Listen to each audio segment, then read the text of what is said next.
Well, tonight we're having scallop potatoes. I've cut up 5 or 6 small potatoes.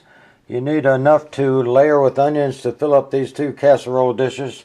We make them twice at a time because we'll probably eat one in a day and a half or so, and we can eat the other one later. And when you slice up your sweet onions, if you just slice through the whole onion halfway, then when you slice it into these slices, it falls apart real easy and you can drop them on your casserole. After you get it layered with potatoes and onions, this is what you need to do. Make a white sauce. Now there's a thick or medium white sauce and a thin one. Since most of the moisture evaporates from this when you bake the scallop potatoes, you want to use the thin one. And the thin one is 3 tablespoons of fat, butter preferred, 2 tablespoons of flour, 1 teaspoon salt, 2 cups of milk. I'm making 2 batches, so it's twice the butter, twice the milk, twice the flour, and the salt. And see, these are being layered, and there's no real mastery to this. You just have to put onions on it. With sweet onions, they're not as strong, so you can use a lot of them, and when you like them. And then you just need to lay these on top of it. And keep doing it until you get it up to the top. And when it's up to the top, you make your white sauce and put on top of it. I'll show you when I'm making the white sauce, and I'll show you when it's poured on these, and then when it's finished baking. Well, now we're going to make a thin white sauce. Now, when you get a recipe calls for white sauce, it will tell you whether it's medium or thick. Now, this butter has come to a boil, and you're going to sprinkle in the flour. I'm trying to watch this temperature on the pan. Sprinkle in the flour while you mix it up with the whisk. I'm going to keep my body here at the light so you can see what I'm doing. And what you're trying to do is make a roux like you were making gravy. I watched some videos that people don't believe in roux, but it's been used a long time.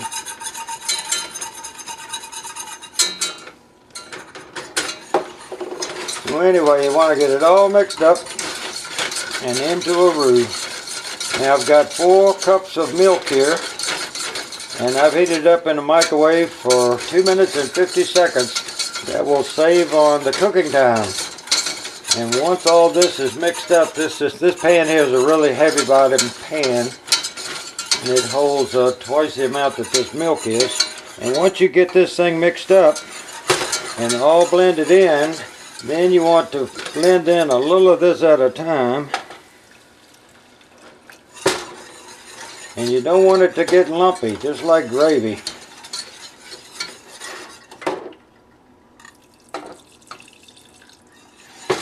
Each time I'll add a little bit more, and you can keep stirring it.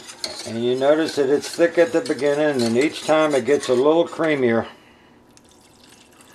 This part of the video is going to be a little long because it takes a little while to do these properly. So now we've got like a quarter of the milk in there.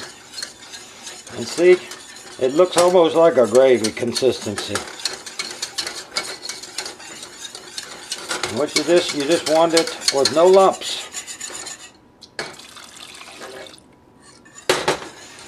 Now you can add a little more. I put another whole quarter in it. Now I just want to make that get completely mixed with the whisk.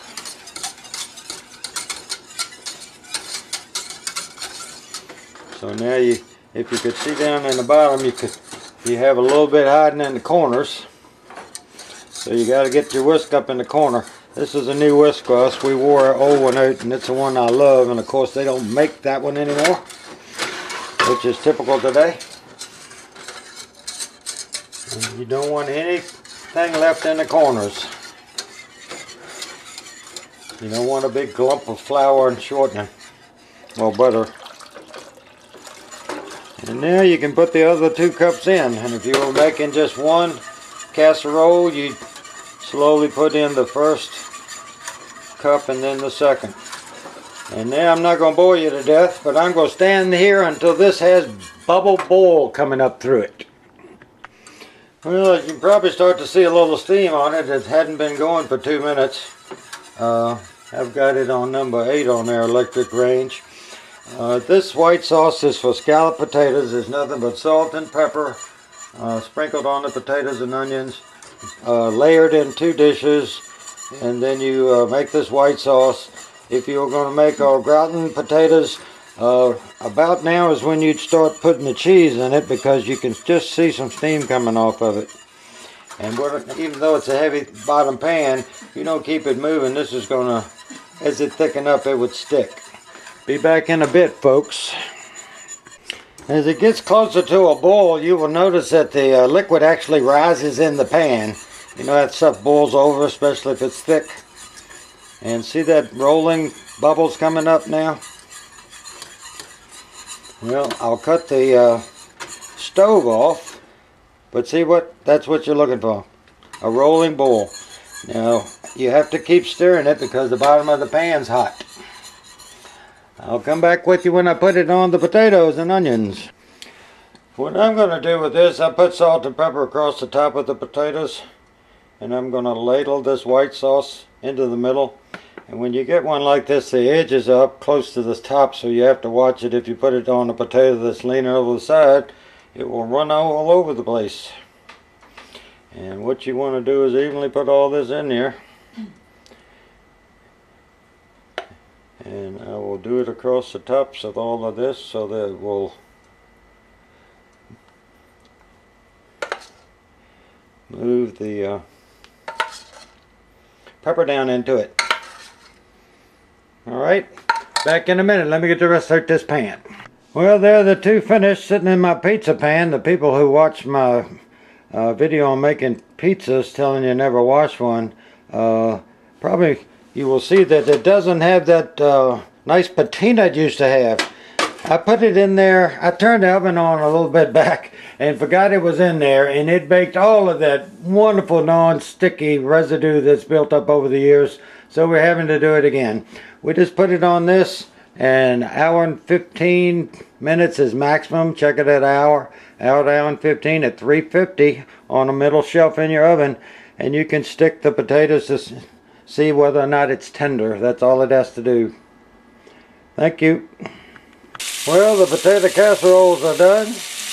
You might have thought there were too many potatoes in it, but they do shrink and settle down a little bit when all the sauce gets hot and they start to cook. So it's about time for dinner.